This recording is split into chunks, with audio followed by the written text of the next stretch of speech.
আসসালামু আলাইকুম। তো আমি একদম ছাদের থেকে ভিডিওটা করছি, একদম এয়ারপোর্টের রানার দেখা যাচ্ছে।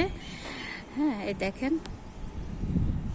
আচ্ছা, এই ভিডিও করার উদ্দেশ্য হলো, ছাদে আসার উদ্দেশ্য হলো যে আমার এই যে প্রবাসী ভাই আপুরা যে এত কষ্ট করে বাইরে থাকে, এই যে টাকা কামায়, দেখা যায় এই টাকা অবশেষে নিজে খরচ করতে পারে না। হ্যাঁ, তো এই জন্য বলি যে রিকোয়েস্ট করি যে আপনারা যখন মানে বাইরে যাবেন আপু এবং ভাইয়া, আপনাদের নিজের নামে একটা অ্যাকাউন্ট খুলে তারপরে যাবেন।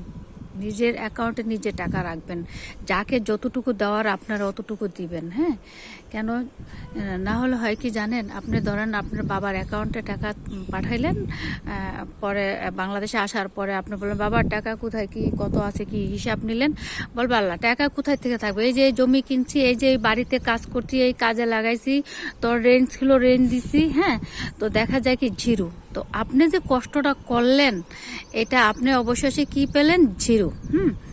তো এই জন্য বললাম আর কি। আবার ধরেন ভাই থাকলে ভাইদেরকে দিলেন, বড় ভাইদেরকে দিলেন, ছোট ভাইদেরকে দিলেন, ধর এই টাকাটা পাঠাইলাম, রাখ। ওরা বলবে যে এই কাজে লাগাইছি, ওই কাজ করছি, খাইছি, তোমার বাপ মারে দিছি, খরচ হয়েছে, ডাক্তারে খরচ হয়েছে। দেখা যায় এইখানেও আপনি কি হলো, আপনার হিসাব আপনাকে সুন্দরভাবে বুঝিয়ে দিল। তো আপনার খাতায় গিয়ে দেখা গেল আপনি জিরো।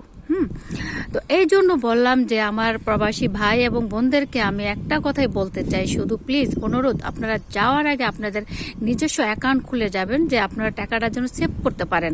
এই যে এত কষ্ট করলেন, তো অবশেষে বাংলাদেশে আসার পরে আবার সেই কষ্টই আপনাকে করতে হবে, কেন যে আপনার সেভিং থাকলো না, আপনি কিছু রাখতে পারলেন না। হ্যাঁ, তো যাই হোক, এই ছাদে আসার পরে এয়ারপোর্টের দিক তাকাই আমার আপনাদের এই কথাটা বলতে ইচ্ছা হলো, এই জন্য বললাম। তো সবাই ভালো থাকবেন, আমার প্রবাসী ভাই বোন যারা আছে বাহিরে, সবাই ভালো থাকবেন। আমার অনেক দোয়া, অনেক ভালোবাসা রইলো, এবং আমার জন্য দোয়া করবেন। ওকে, আল্লাহ হাফেজ।